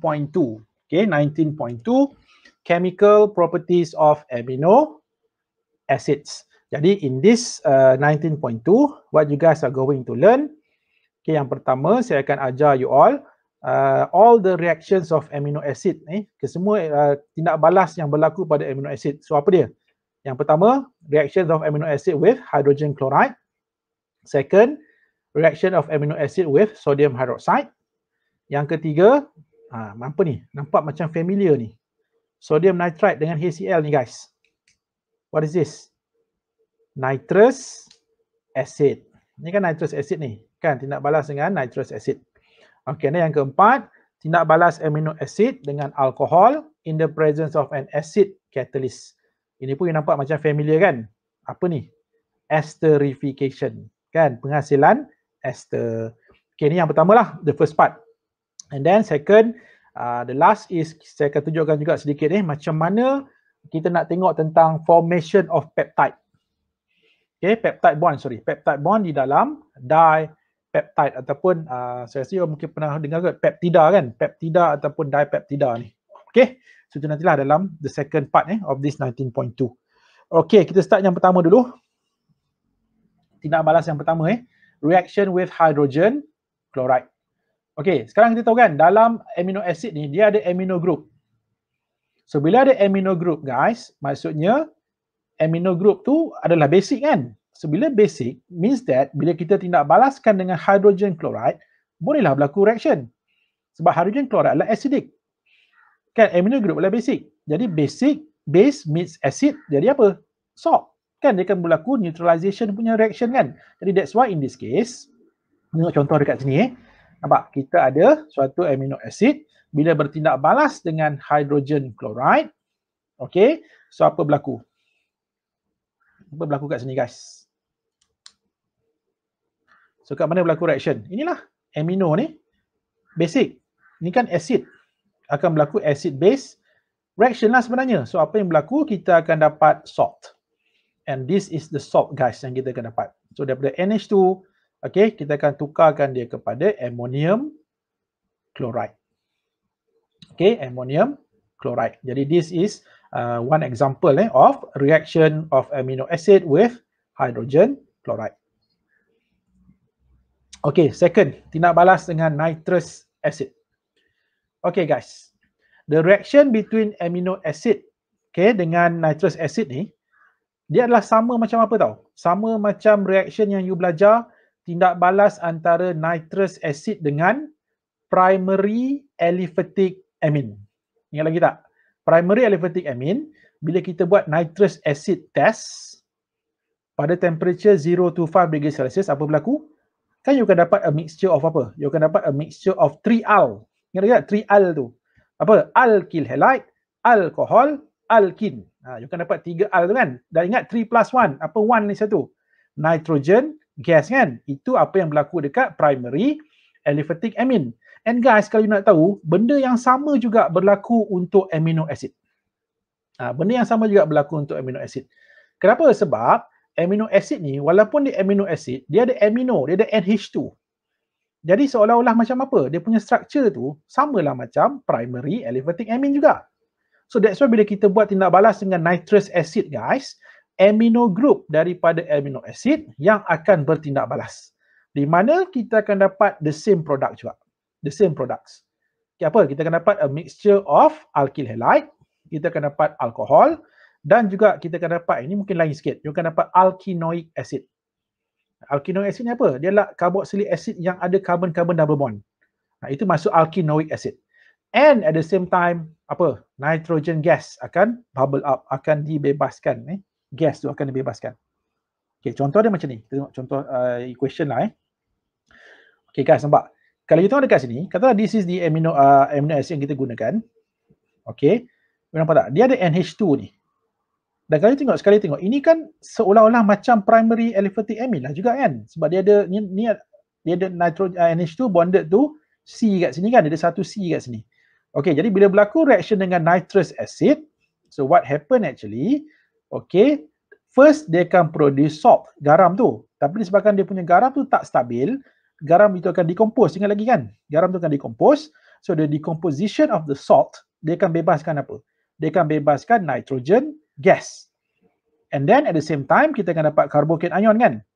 And then this carbocation ion, dia akan hasilkan apa? Dia akan hasilkan a mixture of 3 products tadi lah. Alcohol, alkyl halide, dan juga alkinoic acid guys. So that's why in this case, kita akan dapat a mixture of this.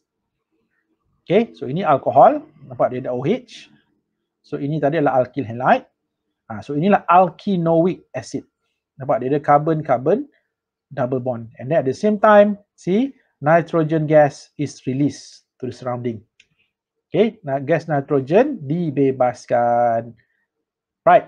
So ni ni untuk contoh sekiranya kalau kita buat nitrous acid test ataupun tindak balas dengan nitrous acid. Okay guys, seterusnya. Reaction with sodium hydroxide. Okay. Kalau tadi, previously, reaction yang kita tengok sebelum-sebelum ni, itu semua reaction yang berlaku dekat amino kan. Kali ini, bila kita tindak balaskan dengan sodium hydroxide, guys, so which component of amino acid akan bertindak balas? Carboxyl group. Sebab apa? Sebab carboxyl group adalah acidic. In fact, carboxylic acid kan adalah stronger acid kan? Kan dia boleh bertindak balas dengan sodium hydroxide. Ingat lagi tak? Biasa you belajar carboxylic acid tu.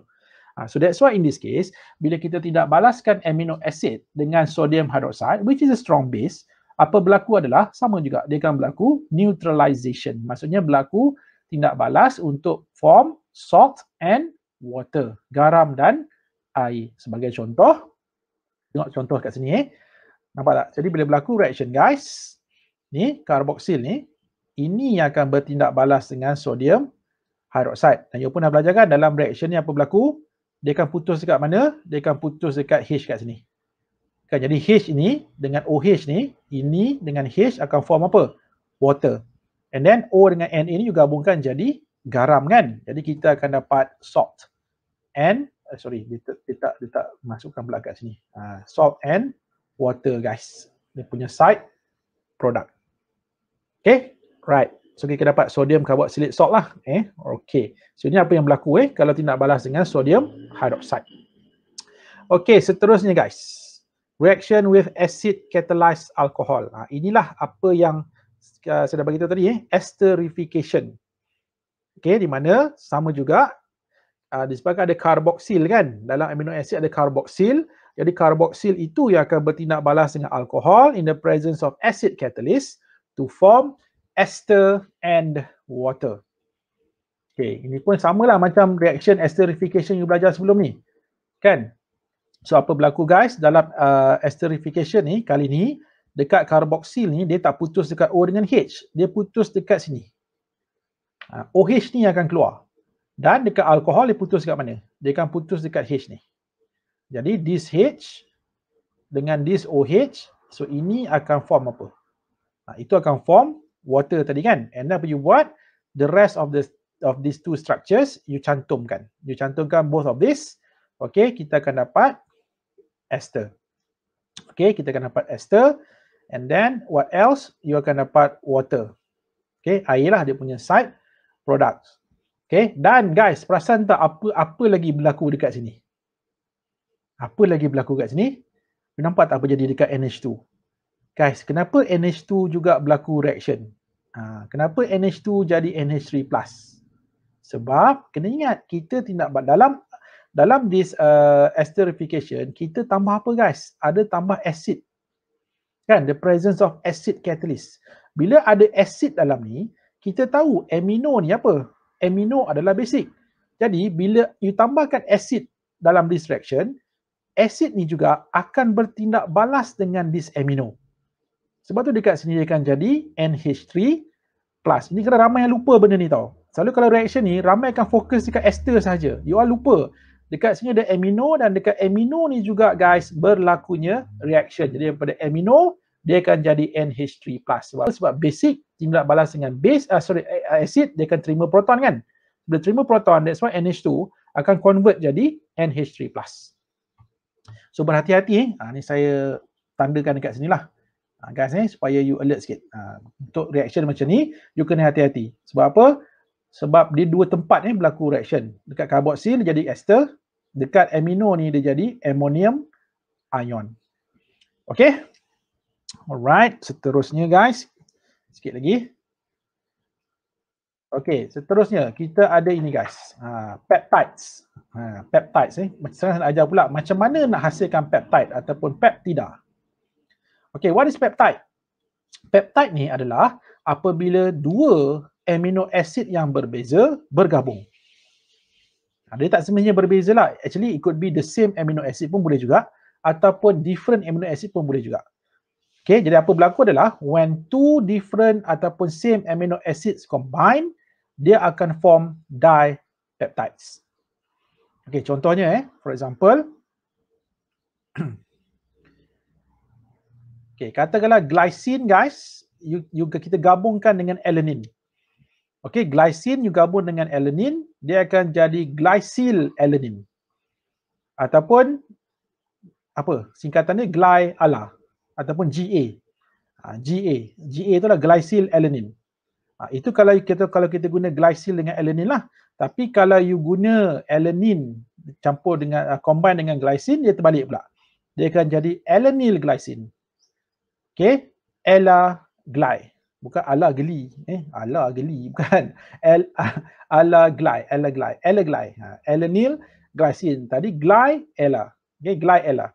Glycyl alanine. Sebab itu, bila kita nak buat peptide, dipeptide ni guys, cara you susun amino acid tu penting. Contohnya kalau you nak hasilkan glycyl alanine, glycine dulu, baru alanine. Tapi kalau alanyl glycine, alanine dulu baru glycine. Ini kalau yang berbeza lah. Contohnya kalau yang sama, katalah apa? Glycine dengan glycine. Dia akan jadi apa? Glycyl glycine. Yes, dia akan jadi glycyl glycine ataupun gly-gly. Bukan geli-geli, gly-gly. Ataupun alanine dengan alanine. Dia akan jadi apa? Alanyl alanine. Alanyl alanine. Apa ringkasannya? Ala-ala. Kan? Ala-ala. Kan? Ala-ala. Itulah. Ataupun AA. Itu alanyl alanine. Ini dalam bentuk perkataan kan. Kita tengok macam mana nak lukis dia punya structure ni guys. Peptide ni. Dipeptide. Okey, kalau dipeptide dia dua tau. Tapi kalau lebih daripada lebih daripada tu dia akan sebut sebagai peptide lah. Tapi kalau polypeptide itu sangat banyak. Mungkin hundreds, mungkin thousands dia punya combination of amino acid tu. Okey, so untuk kita nak discuss benda ni, saya ingat kita terus buat pada soalan tutorial lah. Sebab soalan tutorial you all ni pun berkait juga dengan apa yang kita bincang tadi.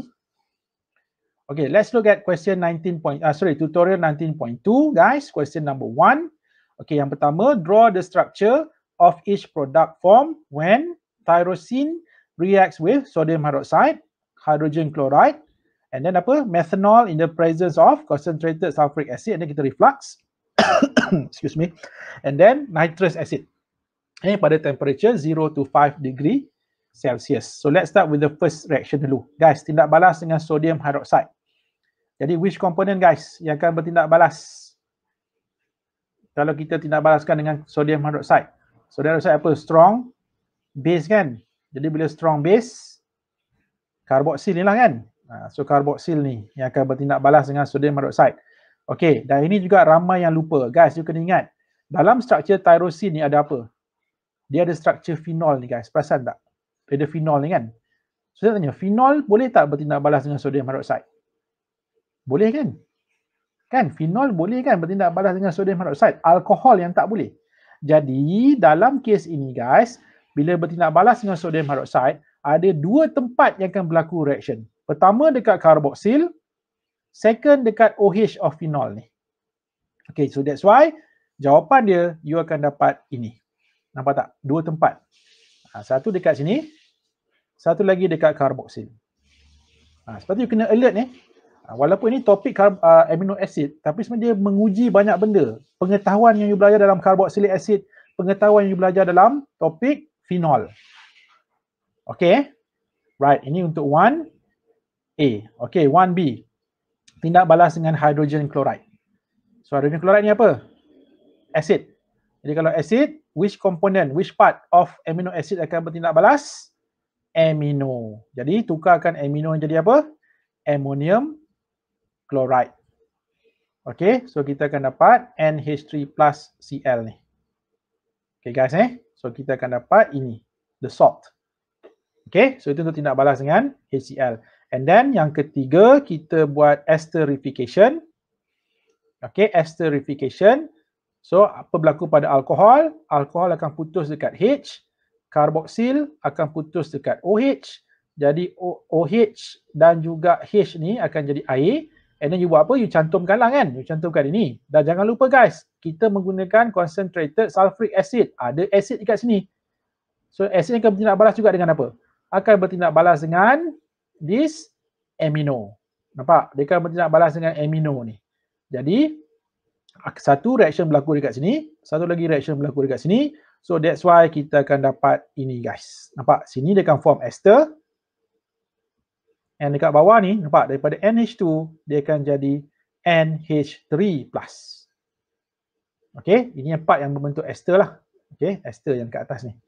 Okay, ini untuk C. Alright, seterusnya guys, untuk D, kita tindak balaskan dengan nitrous acid. Mana datang nitrous acid ni lah dia, tindak balas antara sodium nitrite dengan HCl ni. Kan dia akan produce, ingat lagi tak, HONO ataupun HNO2 kan, nitrous acid. So kita akan dapat apa? So dekat mana akan berlaku reaction? Dekat sini guys. Jadi amino ni nanti, okay, ini akan terbebas keluar sebagai nitrogen gas. Dan apa lagi 3 produk kita akan dapat? Alkohol, alkyl halide dan alkinoic acid. Jadi apa kita akan dapat guys? So inilah dia.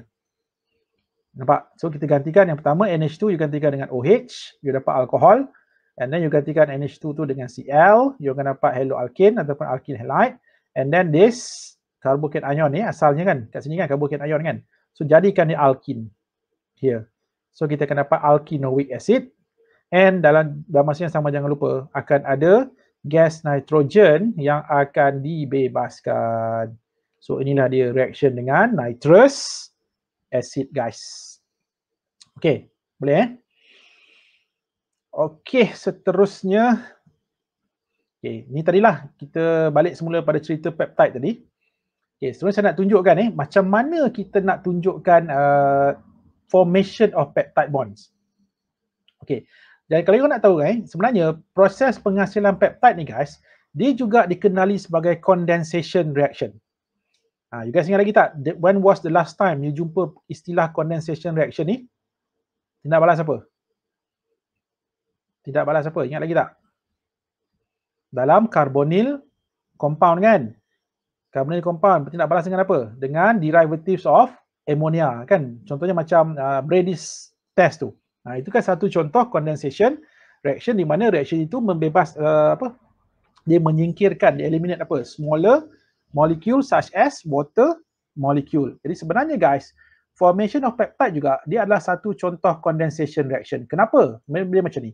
Nampak bila dua amino acid bergabung, okay, dia akan membentuk condensation reaction. Why? Because dekat carboxyl dia akan putus dekat OH, dekat amino ni dia akan putus dekat H. Jadi H dengan OH ni guys, dia akan form water. Nampak tak? Small molecule is eliminated here. And then apa you buat? You cantumkan C double bond O ni dengan NH yang tinggal ni. These two you combine. So bila you combine, you akan dapat this link. Dia akan membentuk satu link kat sini. Here. And ini guys, C double bond O NH ni, so inilah apa kita sebut sebagai linkage of peptide bond. Ataupun also known as amide linkage. Amide linkage. Kan ini kan macam amide kan? Amide kan dia punya functional group kan C double bond O NH kan? Sebab tu ini juga dikenali sebagai amide linkage. Okay guys, ingat tak tadi saya ajar you all lukis macam mana? Karboksil sebelah kanan, amino sebelah kiri kan? Sebenarnya inilah tujuan dia, supaya bila kita nak buat formation of peptide bond ni tak ada masalah. Jadi senang kita nak buat nanti, ingat. Sebab tu saya ajar you all letakkan karboksil sebelah kanan, amino sebelah kiri. Nanti senang bila you nak menunjukkan this formation of this dipeptides kan? Okay, kita tengok contoh soalan tutorial lah sekejap lagi.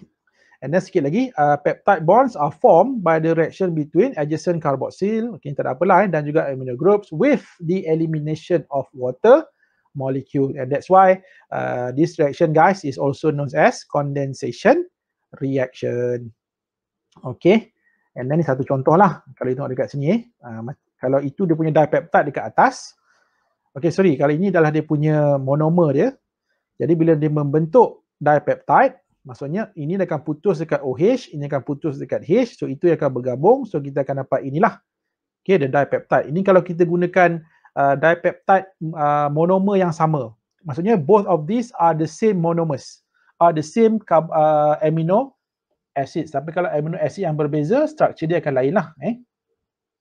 Okay, tak apa. Kita tengok soalan last ni, soalan tutorial you all. What is a peptide bond? Ini pun kita dah bincang tadi. Apa itu peptide bond? Okay, kita terus pergi pada question 2B. Draw all possible dipeptides that can be formed by mixing apa? Phenylalanine. Okay, phenylalanine kita mixkan dengan glycine. Okay, saya dah ajar tadi kan. So apa yang the best way kita boleh buat? Yang pertama, glycine, okay, you tukarkan dia macam ni dulu. Lukiskan dia macam ni. So glycine, okay, ini katalah kita nak hasilkan glycine dulu. Glycine, kita lukis glycine dulu. Lepas tu phenylalanine. Kan? Dan kita tahu this formation of dipeptide, dia akan menyingkirkan water molecule kan. So mana datang water molecule? Ini datang daripada OH, daripada carboxyl. Dia akan ambil 1H from amino. So ini dengan ni akan jadi air. Kan? Akan form water and then you cantumkan the rest of the two structures. So bila you combine, you akan dapat this structure guys. Okay, so ini apa? Inilah dia glycyl phenylalanine ataupun GlyPh ataupun GP lah. Okay, glycyl phenylalanine. Dan side product adalah water. Ini kalau kita letak glycine dekat depan followed by phenylalanine. Sebab tu soalan, kalau itu pada soalan dia kata draw all possible. All possible. Ini kalau kita ada glycyl phenylalanine. Kita juga boleh hasilkan apa? Phenylalanyl glycine. Jadi kalau nak hasilkan phenylalanyl glycine, kita kena tukar tempat lah. Maksudnya, kita letak phenylalanine dekat depan, nak balaskan dengan glycine. Pun sama guys, in this reaction, OH dan juga H from amino, ini akan combine jadi air, dia akan singkirkan sebagai water molecule, and then the rest of the structures you combine, so you akan dapat phenylalanyl glycine ataupun Phe-Gly ataupun PG. Okay, kalau tadi GP kan, ini PG. Okay, so inilah dia phenylalanyl glycine. And don't forget, apa? Water molecule yang disingkirkan itu. So nampak tak guys? So ini ada cara untuk kita nak melukis formation of dipeptide. Tak susah pun kan, kecuali kalau you tersilap dekat structure of amino acid tu lah. Jadi be careful whenever you nak draw formation of this dipeptide. Kita tengok pula soalan yang terakhir guys. Question number 3A. All amino acids are optically active except glycine. Explain this statement by using serine as comparison. Okay, ingat lagi tak apa maksud optically active? You dalam chapter 11 ni. Optically active means ada apa? Has a chiral carbon. Kan? Dia ada chiral carbon. Jadi sekarang ni kita tengok antara glycine, ini glycine, ini pula serine. Okey, kenapa glycine dikatakan bukan optically active ataupun optically inactive? Why? Kenapa serine adalah optically active? You tengok.